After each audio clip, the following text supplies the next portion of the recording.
Welcome to the Woven Energy Podcast with me, Joseph Sikora, and Damon Smith. We are here once again to talk about shamanism from the ground up. And today is a very special episode because we have a very special guest with us by the name of Sebastian Luttik. And Sebastian has been involved in charity work to help the Ukraine crisis. So we're going to talk about that today, as well as how that relates to shamanism in general. So Damon, how are you doing? I'm good, mate. I think one of the things you missed to say is Sebastian's one of our patrons. Thanks very much, mate. Oh, yes. Thanks very much to all our wonderful patrons. We're a little pushed for time today, so just to say thanks to all the patrons that support us. We will call out particular people on the next one. This has been put together rather quickly because we're a bit time constrained on Sebastian's mission. I'm not going to spoil the thing. I won't tell you what the mission is. But yeah, so we're just to say thanks ever so much for your support, guys. You know it's appreciated. And incidentally, we have the Gathering of the Tribe coming up as well, don't we? So I'll be speaking to some of you guys very soon. Yeah, fantastic. Well, I'm going to spoil the fun a little bit, and I'm going to mention that this is all about trees, which plays a huge part in shamanism. And if we think back to the early days of the podcast, I think Damon, probably around the third episode, the fourth episode, around that kind of time, we definitely dive deep into the world tree and how it represents the three realms associated with shamanism. But I think before we get into any of that, Sebastian, would you like to introduce yourself a little bit and tell us about this fantastic charity that you have set up to help the people in Ukraine? Great. Hi. Thanks. And thanks a lot for inviting me to the podcast. I'm really honored to be here. So in very brief, I'm from Belgium, so my English is okay. It's good, mate. And I'll do my utmost best. It's better than mine. So my dad's a tree surgeon who's been in the business for 30 years. Right now he's calling a bit of a fin de carrière. So that means his career is coming to an end, and he wanted to do something back for the world. He had the honor to work on very big projects in Belgium and Holland, a bit in England as well. So right now is his opportunity to do something back. And he said, I want to make an impact and do something for the people and the trees. Because of the war in Ukraine has aside to the devastating human impact and the infrastructural impact, it also has a very big ecological impact. And ecological in the sense that trees aren't just part of nature, it's part of our culture, it's part of our society, and trees help people connect through nature. That's the idea. Because of the invasion there and because of the war, a lot of green areas and a lot of parks got damaged, and parks are places where people gather. And because the green zones aren't there anymore, it's just there's something missing. So that's where he started from. That's the idea. Yeah, bless him. Yeah, thank you so much. So that was on the drawing board. That's how we started. So we started a non-profit organization, and my dad asked me to help him.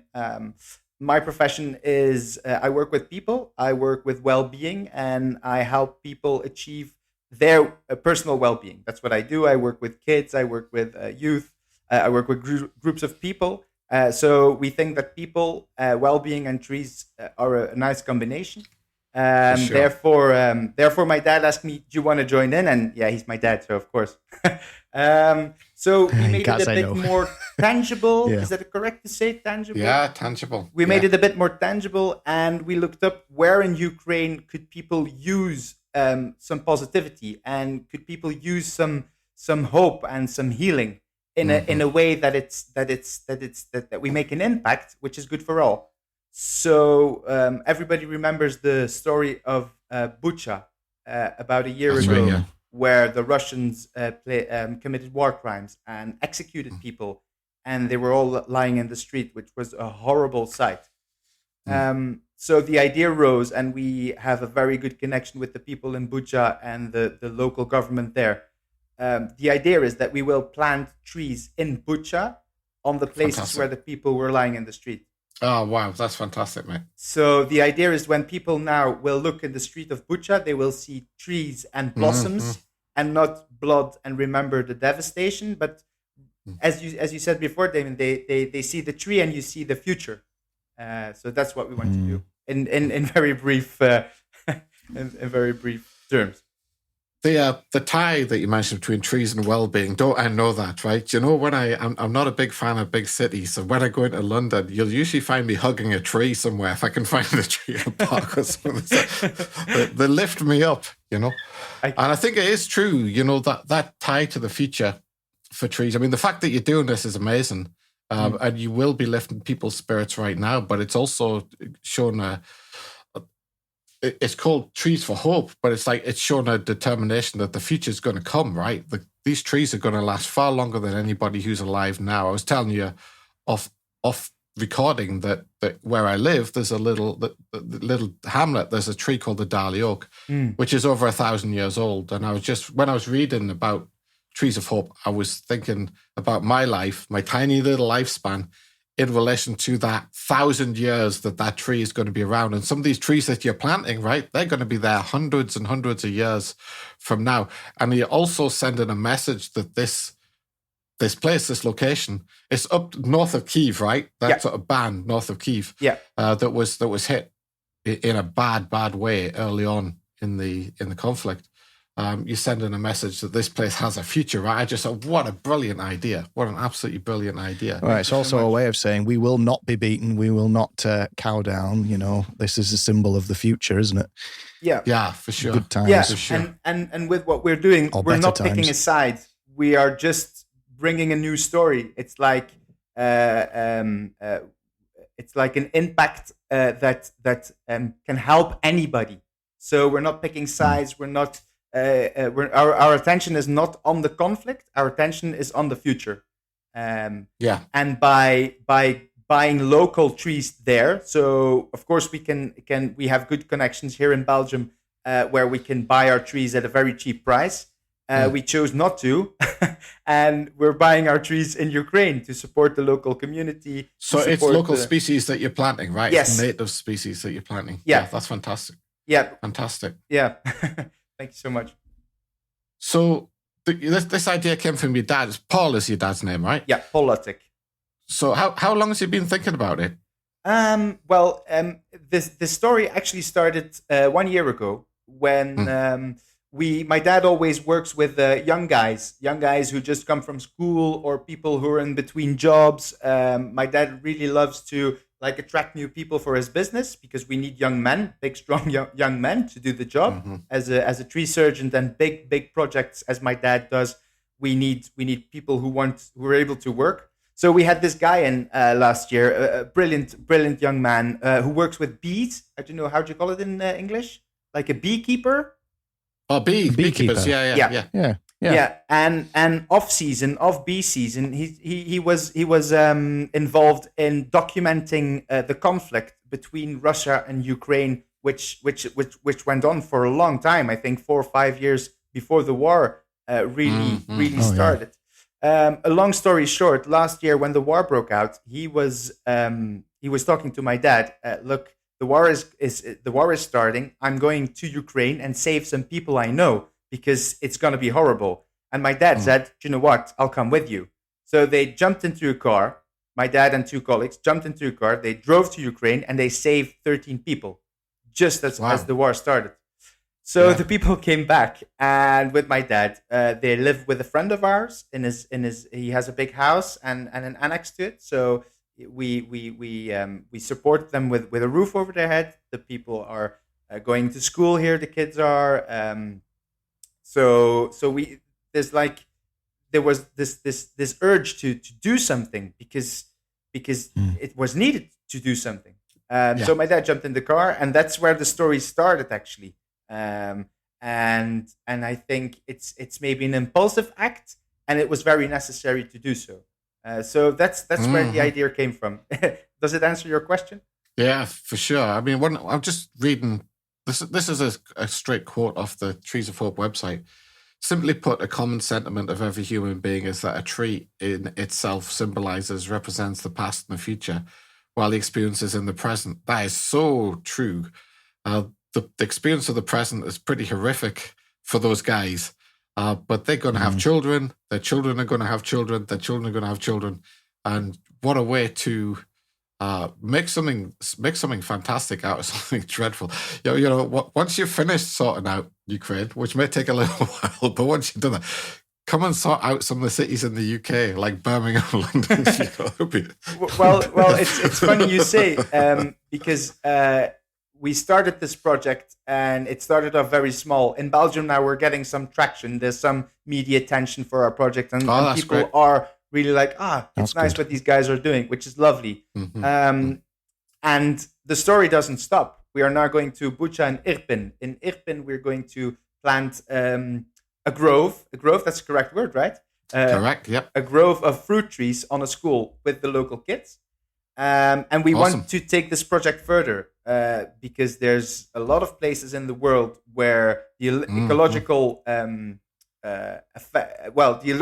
ecological scene is affected by war and by the effect of humans. So our plan is to bring this story further. I can't disclose any future locations yet, but that's the plan. Well, watch this. Is space. Birmingham on the list? Probably on quite low down, I imagine. Never mind. Sorry, anybody, our listener. I know we do have listeners in Birmingham. Apologies, guys, but you know I have worked in Birmingham quite a lot, so I'm speaking from experience. You know. Sorry, Joe. So we should mention this website, which is called Trees of Hope, all kind of one word, .be. So treesofhope.be. And if you visit that website, you can see, you know, all about what you're up to and what the project is, as well as donate if you can. And like you said, every little bit helps. So anybody who's listening to this episode, anybody who's listening to the podcast, and only if you can, but if you can go to the website, you can, you know, read all about it and hopefully make a little donation. I'm sure Sebastian which Joe has already done. He's being modest on the podcast, but he's already done that, and I will be donating as well. Well, so, this is absolutely fantastic, guys. Thank you so much. This is really helpful, and it's fantastic that you're helping to spread the word, because that's what we want. That's our mission now. We're going to Ukraine. Last year, you saw pictures of people lying in the street, and now we want to make the world press with trees and blossoms in the street. So time is ticking for us, and by inviting us to this to your awesome podcast, which I'm a big fan of, that Thanks, really helps us to spread the word and go international. Because I mean, it's also something that. Go on, sorry. Well, I think the trees deserve it. I think the trees and the trees deserve it. It's not for us. It's for and the nature. atmosphere. It's also highlighting something that perhaps a lot of people don't really think about, because you never read this in the media. You never read it in the stories. You know, the crisis about the trees that have disappeared. But trees are fundamental, like you were saying. Trees are fundamental to our well-being, but also in a very practical way, in that they are vital to the environment. You know. And not to mention the oxygen in the atmosphere. Let's not forget that.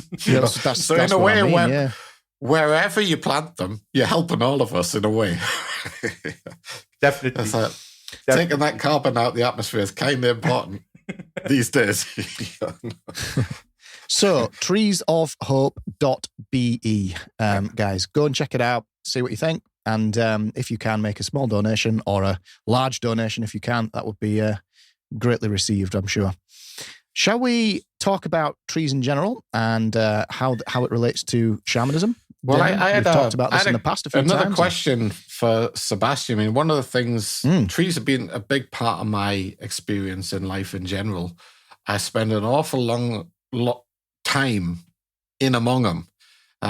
It's just like if I need perking up or lifting up, there's something about the uplifting experience. I mean, I think on Monday on the Gathering of the Tribe, I'm doing a lecture on the scientific basics of shamanism. The trees put stuff into the atmosphere. We won't go into what it is, but it is very, very uplifting. And your dad, as somebody who's worked forever with trees, It'd be really interesting. I know he's not here, but it'd be really interesting to get his perspective on that. What that, the effect that they have on people's lives and why they are so uplifting to be in among them. Do you have any insights into that? I know we should be asking your dad, but well, I speak in his name, and I honor my heritage or something, like the way I've been brought up. I've been brought up in forests and in trees. So for my dad, it's like he sees them as beings, as part of our world. Right. He sees them as beings, and beings that are best left alone. Let them be, and let them do what they do, and they tree. That's what they do.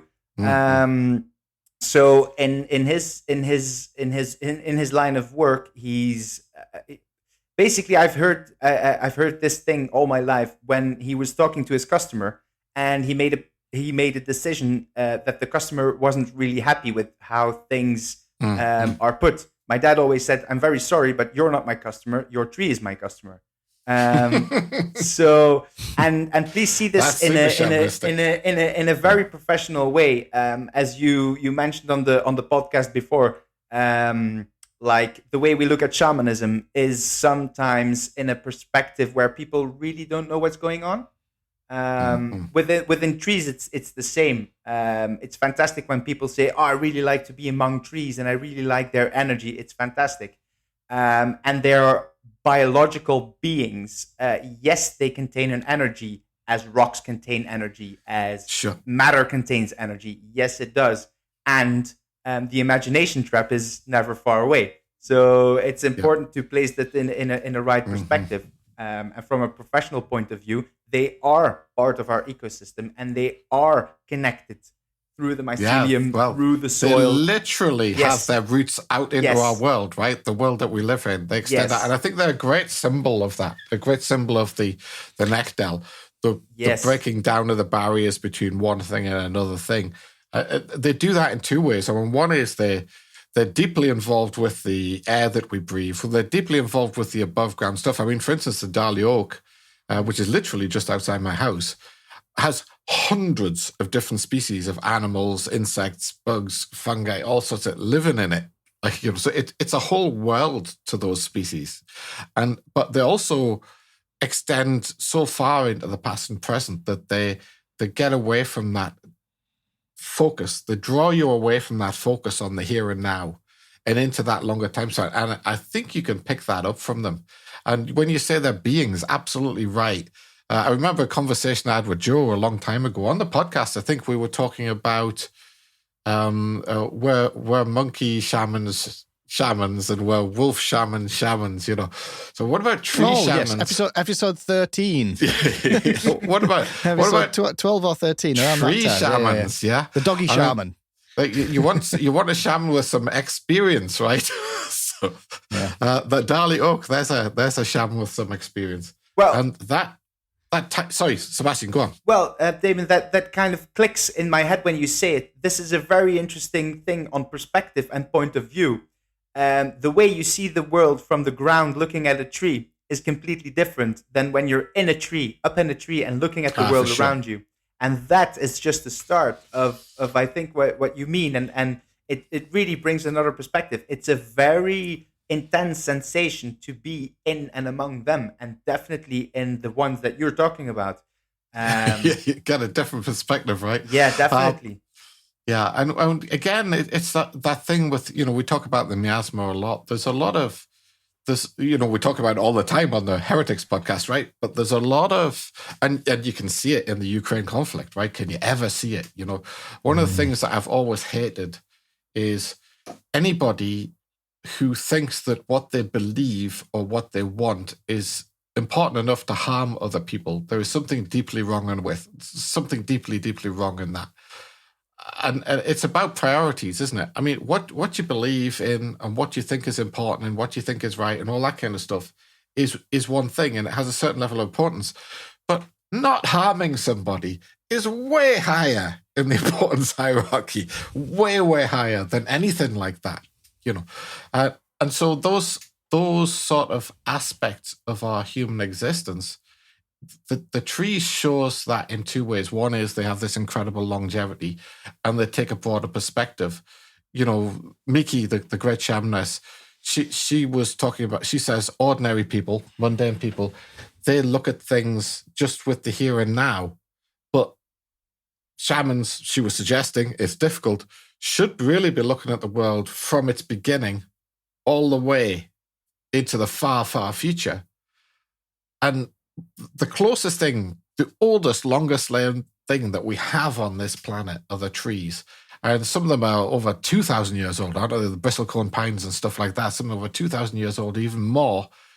There are trees alive today that were around when the Buddha was around and Jesus was around and all this kind of stuff. And they connect us back to that stuff.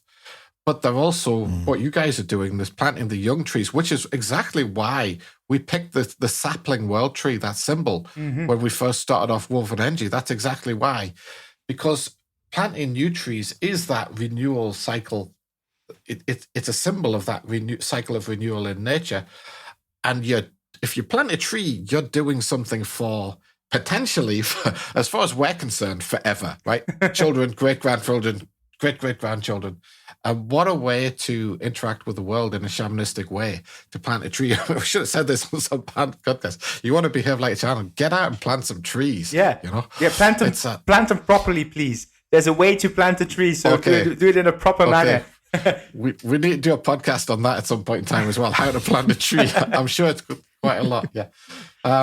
So would it be correct to say that trees, the development, when in the history when trees first started appearing, they were the catalyst for evolution. Essentially, they were essential. For sure. And I think this is one of the reasons. This is one of the reasons why we feel so close to them, because we spent an awful lot of time in them. Some of us still spend an awful lot of time in them if we possibly can. But back in the day, we evolved out of arboreal tree dwelling animals, and that's still in us, right? It's not very long ago. I mean, a couple of million years is nothing in evolutionary terms. Absolutely nothing, And Adapis is a very, very early species of proto-primate that ended up in the trees. That was on my lecture. I might put it in the lecture on Monday that I'm going to do, The Gathering of the Tribe. That was my lecture that we did way back in Austria about what is shamanism. And you think of one of our strengths. Unfortunately, it's a strength and a weakness, isn't it? Our abilities that we learned in the trees. I mean, one of them is to stand upright. When you're used to climbing up the trunks of trees, your body tends to be into a vertical alignment a lot more than you would be if you're on the ground walking around on four limbs, like say cheetahs do. Cheetahs aren't bad at that, aren't they? But they're not going to be, They find climbing trees, it's not that they can't do it, they find climbing trees problematic, though it is useful to them. The adaptations that we've got, and the biggest one, and the one that's been most useful to us, and what's turned us into what Terence McKenna called a dominator species, is the opposable thumb.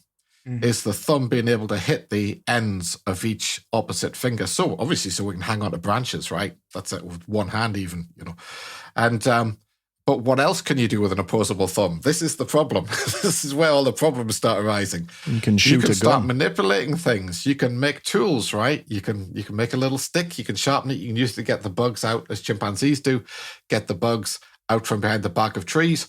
Or you can go further than that. You can make a big sharp stick and go spearfishing like orangutans. Some orangutans do, literally spearfishing into the river while you're hanging onto a tree with the other hand. You could, but then, okay, we're living in a little society. We've got nice fish to eat out the river, hunted by our orangutan with a spear, But then what happens? Our society gets a bit bigger, right? Our society grows a little bit. And then one orangutan thinks, I'm particularly good with this spear. Maybe I just threaten the other orangutans with it. Instead, orangutans don't do this. I'm being unfair to orangutans, but humans have done. I'll use my ability to create dangerous tools to threaten people so that they do what I want. And that's where it's all gone downhill. And that's the Ukraine conflict summed up.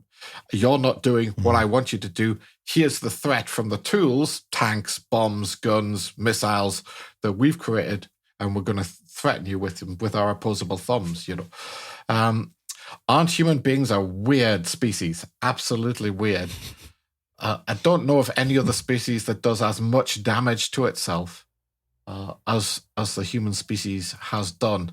I can't think anything remotely close, to be honest. And, what you're doing in Bucha and Irpin is amazing, because it's like, okay, it's going back to the beginning, isn't it? It's going back to the beginning to solve a problem that came out of unfortunately, our great ability with trees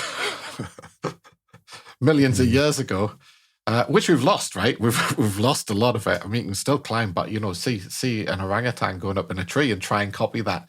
Best of luck with that, Yeah.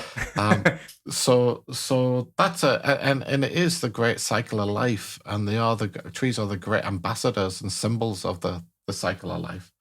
And I'm so pleased that we picked the sapling world tree now, since, of course, we didn't know we were going to do this episode, right? So of course because if you look on the Trees of Hope website, there's something like the sapling world tree. It's got the little Ukraine flag in it.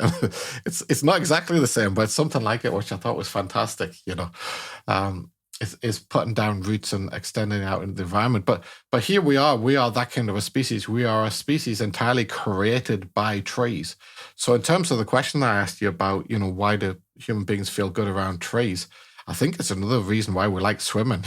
But we came out of the sea a lot longer ago than we came out of the trees, right?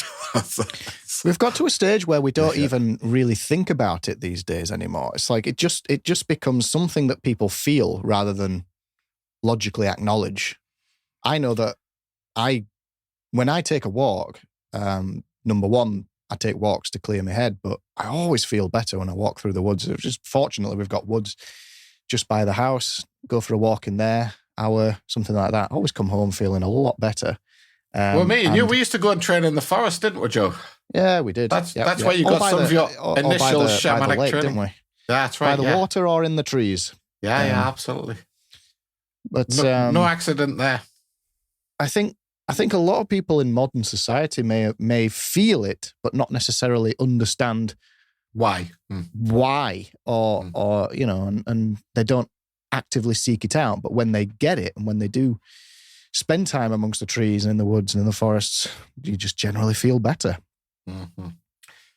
Yeah, definitely. And incidentally, that is our logo, isn't it, Damon? Our Woven Energy logo, right from the start, symbolizes which was thrown together in like 30 seconds to a minute. The official logo. Tamo did us a much nicer, a much more professional looking one that we will use for some stuff. But the original just has a certain je ne sais quoi about it. I don't know what it is. So, but yeah, I think we'll use both of them. So, in terms of the world situation, one of the other issues is that we are incredibly damaging as a species to trees in general, even when we're not having a war. I mean, when we're having wars, it's obvious, that deforestation. I mean, you think of the deforestation that happened, for instance, during the Vietnam War with the napalm and all that kind of stuff, But even when we're not doing that, we're still cutting down huge swathes of rainforest in order to grow burgers for McDonald's, and things like this. It's not, McDonald's, not McDonald's, but other burger chains. I know McDonald's claim to have a squeaky clean record on that kind of thing these days. But the point is that that's happening. Whoever it's being done for, that's happening. And carbon dioxide levels in the atmosphere are going crazy. The temperatures are rising year on year on year. I mean, I think one of the really interesting things in terms of the environmental impact in a roundabout way, one of the things that the leadership of Russia tried to do to the West and to the people who were supporting Ukraine was sort of freeze them during the winter. It's like, we're going to cut off your gas supplies and you're going to, not have any fuel when it gets cold, and then you'll think differently about supporting Ukraine. That was, I think that was part of the strategy. Of course, the problem was global warming, wasn't it? We had the warmest winter on record. And why is there global warming? Because we've been cutting down all the trees. I mean, it's not a good thing, but it kind of was. I thought it was like kind of ironic, kind of natural justice. That this super warm winter has come out of that. So well, and a ridiculously hot summer in the UK last year. It was hot, wasn't it? We were up into the 40s. I mean, in the long term, it's not good. It's really not good. And trees are the solution. I mean, there's two things that can save us. One is algae, and the other one in the oceans, and the other one is trees. They're the only hope we've got, because I mean, there is all this sort of high tech carbon capture equipment that's being developed, and there's a lot of good research being done on that, but governments will not spend money on that kind of thing. They just won't until it's far too late, of course. Then they will. So when it's like a drop in the ocean. So I think in global terms, one of the things, the interconnectedness that trees are a symbol of, they extend their roots right out into the environment. Who knows how far these 1,000-year-old trees, who knows how far the root systems of those things go? Crazy far. And the Dali oak, I mean, it's deciduous tree, so its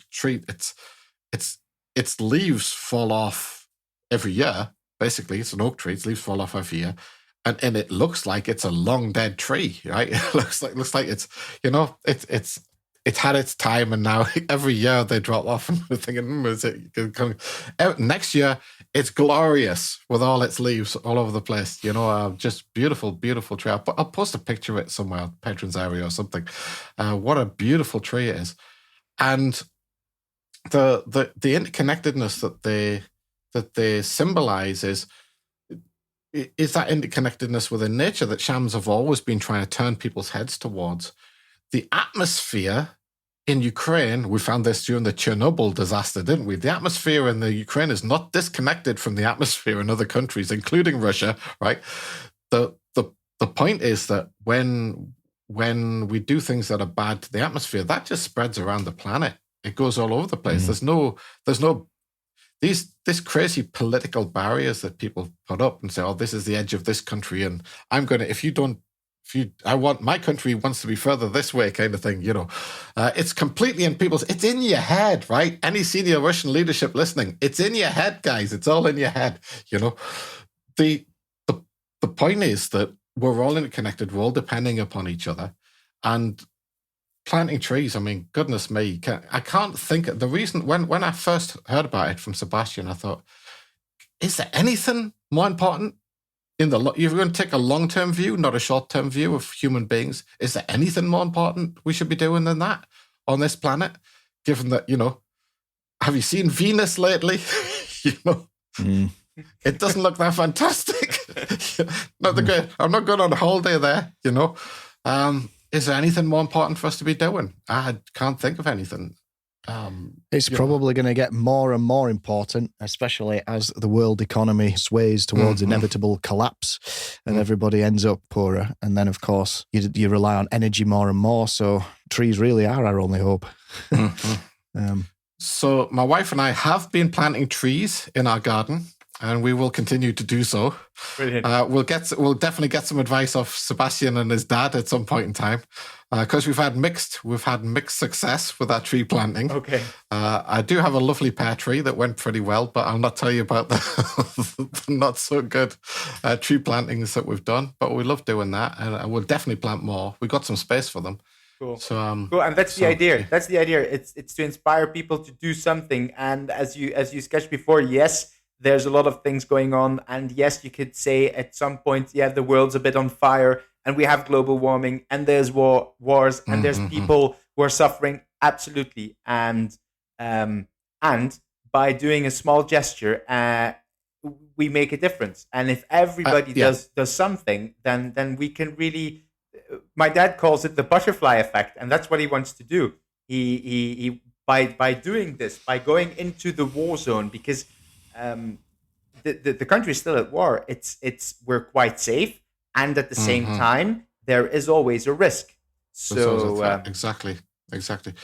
Very brave as well. Has to be said, very brave as well. Well, but I haven't said that. Not as brave as the people who have to live there every day. Yes. That's pretty damn brave. Yes. And the fact that you're involving them is also really essential to this kind of thing, they have to feel that it's their trees, right? Yes. That's super important. And getting school kids planting them, that's about as good as it gets, Yeah. I must say, I've been re-listening to your guys' podcast, so I've been working on my Chelicity for the past 2 months in an intense level. Mm-hmm. So I'm prepared mentally, physically, spiritually, emotionally to go to a war zone. Great. Well, do enjoy it when you go. Do enjoy the trees that are there, whatever's left, and it's such a cracking project, and obviously we'll get an update at some point in time, see how it's gone. Yeah, definitely. And we'll have a chat at a later date about it. Yeah, definitely. So, fantastic. Anything else, Joe, that you wanted to go over, mate? No, that's fine. That's been a great one. I think it would be great to have you back in a month or two, see how things are going, and all of this to say as well that we will get some more general episodes out as well, Damon. I've been very busy lately. As you have as well, but we will. It's been on both of our minds, and we're determined not to have as big a gap as we have in the past. So watch this space. We will get some more episodes out. Thank you so much for being on the podcast and for everything you do, Sebastian, along with your father. Yeah, as well. That's amazing, mate. That's amazing, mate. Yeah, and again, congratulations on getting this off the ground. One thing I will say is this is the first ever officially Woven Energy approved charity. Yeah. Wow. The first one. Wow. Yeah. I'm speechless. Is it a charity or a non-profit organisation? Well, whatever it is, we approve. We approve. Is there a difference? I don't know. For whatever that's worth. Yeah. treesofhope.be. Go check it out and see what you think. And it's a pleasure to have you on, Sebastian. So thank you very much. And we will see you in the next episode. Thanks a lot, guys. All the best, Sebastian. Thank you so much.